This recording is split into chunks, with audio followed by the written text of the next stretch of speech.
અમદાવાદમાં એબીપી અસ્મિતાના અહેવાલ બાદ એએમસી કમિશનર એક્શનમાં જોવા મળ્યા। ગોતા વિસ્તારમાં દૂષિત પાણીથી ફેલાયેલા રોગચાળા બાદ કમિશનરે મોટો નિર્ણય લીધો। વોટર વિભાગના અધિકારીઓ માટે જાહેર કરવામાં આવી માર્ગદર્શિકા। એક દિવસમાં એક વિસ્તારની 5થી વધુ ફરિયાદ આવી તો 6 કલાકમાં નિવારણ લાવવા માટેનો આદેશ આપવામાં આવ્યો। નિવારણ આવ્યા બાદ સ્થળ મુલાકાત કરવા માટેની પણ સૂચના અપાઈ।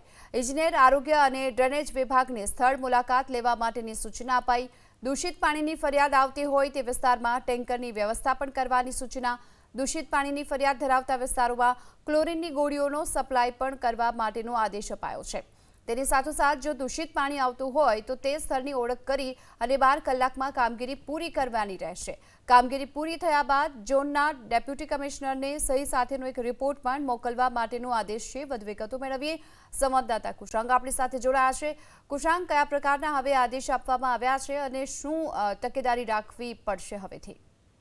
ગોતામાં ગત સપ્તાહે જે પ્રદૂષિત પાણીના કારણે 400થી વધુ લોકોને પાણીજન્ય રોગચાળો થયો હતો અને ચોમાસું પણ આગામી દિવસોમાં અમદાવાદમાં આવવાનું છે, ત્યારે પાણીજન્ય રોગચાળાની ગંભીરતાને ધ્યાનમાં રાખીને મ્યુનિસિપલ કમિશનર તરફથી માર્ગદર્શિકા જાહેર કરવામાં આવી છે અને તેમાં ઇજનેર વિભાગ, આરોગ્ય વિભાગ અને ડ્રેનેજ વિભાગને સચેત રાખવા માટે સૂચના આપવામાં આવી છે। જે બે મહત્વના મુદ્દા છે તેમાં એક જ વિસ્તારમાંથી 5થી વધુ ફરિયાદો આવે તો તે સ્થળ ઉપર માત્ર 6 કલાકમાં એટલે કે અડધા દિવસની અંદર આ સમસ્યા છે તેનું નિવારણ લાવવા, તેની સાથે આરોગ્ય વિભાગને તે સ્થળ ઉપર ક્લોરીનની ગોળીઓનું વિતરણ કરવા માટે સૂચના આપવામાં આવી છે।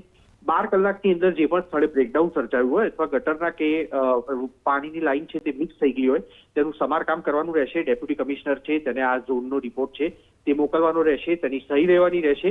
જે તે વિભાગના અધિકારીઓ છે તેમને સૂચના આપવામાં આવી છે। એક દિવસની અંદર આ તમામ કામગીરી પૂર્ણ કરવા માટે ઇજનેર વિભાગને અને વોટર વિભાગને સૂચના આપવામાં આવી છે અને સમગ્ર ચોમાસા દરમિયાન મુખ્યત્વે કોટ વિસ્તારમાં અને અમદાવાદના ઉત્તર પશ્ચિમ અને દક્ષિણ પશ્ચિમ ઝોનમાં કોઈ મુશ્કેલી ન સર્જાય તેના માટે આ માર્ગદર્શિકા બહાર પાડવામાં આવી છે, જેનું આવતીકાલથી અમદાવાદ શહેરમાં અમલ શરૂ કરવામાં આવશે। જી, આભાર આપનો આ માહિતી માટે।